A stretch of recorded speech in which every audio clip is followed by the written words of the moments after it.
Eu me chamo Miriane Moraes, estou cursando o primeiro período de Letras, Língua Portuguesa, na Universidade Estácio de Sá. Vou apresentar meu PCC, Prática como Componente Curricular, da disciplina História da Educação. O objetivo desse trabalho é analisar um livro de história e responder às questões listadas pela tutora Mariângela Monjardim. O tema do trabalho é Revisitando a História e Projetando Perspectivas Futuras. Para tanto, eu escolhi esse livro de história, que é o volume único História, uma abordagem integrada. Esse livro é do ensino médio, é um livro bem completo. Eu estive analisando este livro e vou estar falando a respeito das questões que a professora colocou para nós estudarmos. A primeira questão que ela colocou foi a seguinte: características que evidenciam o modelo de formação dos sujeitos e das sociedades. O processo de educação do homem foi fundamental para o desenvolvimento dos grupos sociais e de suas respectivas sociedades. Por isso, o conhecimento de sua história é essencial para a compreensão dos rumos tomados pela educação no presente. Eu vou falar agora sobre a educação na antiguidade ou Idade Antiga. Vamos falar um pouco sobre a formação dos sujeitos na Grécia Antiga. O modelo de educação espartano baseava-se na disciplina rígida, no autoritarismo, no ensino das artes militares e códigos de conduta, no estímulo da competitividade entre os alunos e nas exigências extremas de desempenho. Toda a educação espartana estava voltada para o caráter militarista, tendo a criança desde pequena que se preparar para se tornar um soldado futuramente. Tinha como um de seus principais objetivos fazer de seus cidadãos modelos de soldados fortes, corajosos, bem treinados e obedientes. Já o modelo de educação ateniense tinha no logos, isso quer dizer no conhecimento, seu ideal educativo mais importante. O exercício da palavra, assim como a retórica e a polêmica, era valorizado em função da prática da democracia entre iguais. Como herança da educação ateniense, surgiram os sofistas, considerados mestres da retórica e da oratória. Eles ensinavam a arte das palavras para que seus alunos fossem capazes de construir argumentos vitoriosos na arena política. Então, aqui nós vemos essas características que evidenciam o modelo de formação dos sujeitos das sociedades, nesse período aqui da Idade Antiga. A educação na Idade Média. No decorrer da Idade Média, o clero católico alcançou grande prestígio social e os padres exerciam controle sobre a cultura e o comportamento dos católicos. Os estudantes eram formados de acordo com o pensamento conservador da época e a educação desenvolvida em consonância com os rígidos dogmas da Igreja Católica. Com o fim do Império Romano, a Igreja assumiu o papel das instituições públicas. Eram os padres que educavam, arbitravam as questões legais, informavam, orientavam a economia, enfim, conduziam a vida social. A letra B, a outra questão que a professora passou para nós examinarmos, diz o seguinte: exemplos de fatos e situações que se destacam da história da educação no Brasil e no mundo. Eu vou falar a respeito de dois exemplos de fatos que se destacam na história da educação. Um deles é o Renascimento científico.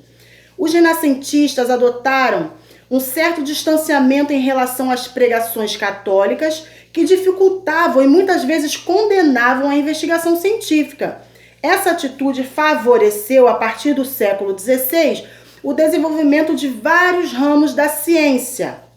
A principal contribuição do Renascimento ao conhecimento científico foi o desenvolvimento da observação e da experimentação.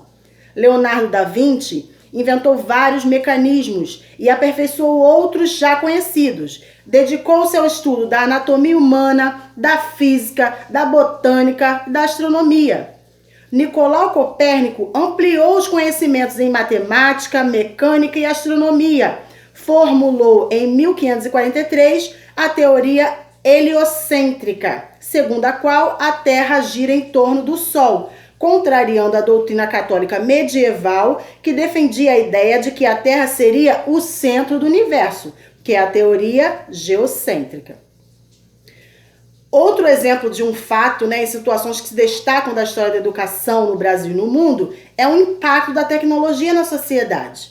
Esse é um fato bem atual, bem corriqueiro, que nós estamos vendo hoje em dia, de forma tão presente na nossa sociedade, porque uma das marcas desse tempo, o tempo da tecnologia, é a velocidade. Um destaque na história da educação mundial é a invenção e o aperfeiçoamento das tecnologias da informação, as famosas TI. Hoje o aprendizado através da internet alcança um número enorme de pessoas que em um toque ou em um clique do mouse recebe uma gama de informações que podem agregar muito conhecimento de forma rápida e eficiente, sendo assim um aliado das instituições de ensino. Graças a esse fenômeno, hoje podemos estudar em casa, obtendo uma formação acadêmica através da EAD. A letra C diz assim: a existência de um diálogo interétnico exposto implícita ou explicitamente nos textos do livro observado. Eu vou destacar aqui alguns, que não estão assim explícitos, eles estão implícitos no texto. Podemos perceber um diálogo interétnico nas conquistas militares que ocorreram entre os povos antigos.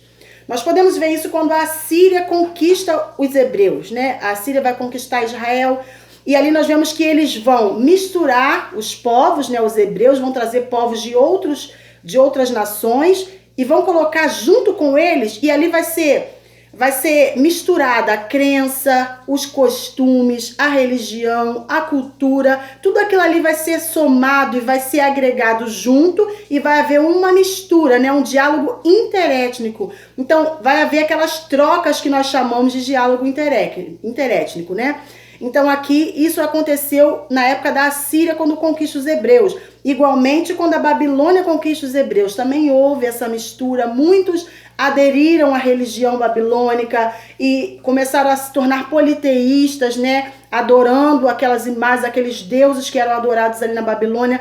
Então, tudo isso foi um diálogo interétnico entre esses povos. Também temos a hora da decadência da Babilônia e a ascendência do Império Medo-Persa. A ascendência do Império Medo-Persa também trouxe, muitas coisas que agregaram crença também, costume, religião e muitas formas de lidar com a situação e com a vida que foram agregados através dessas uniões e dessas conquistas. Temos a ascendência do Império Grego, que aí a cultura helenista tomou conta do mundo daquela época, realmente. Muitas trocas foram feitas, trocas culturais, religiosas, a língua grega, literatura, filosofia, tudo foi sendo assimilado por outros povos. O Império Romano também, ao ascender, influenciou muito, trazendo consigo uma crueldade implacável. Então, todos os povos que conquistavam outros povos faziam essas trocas.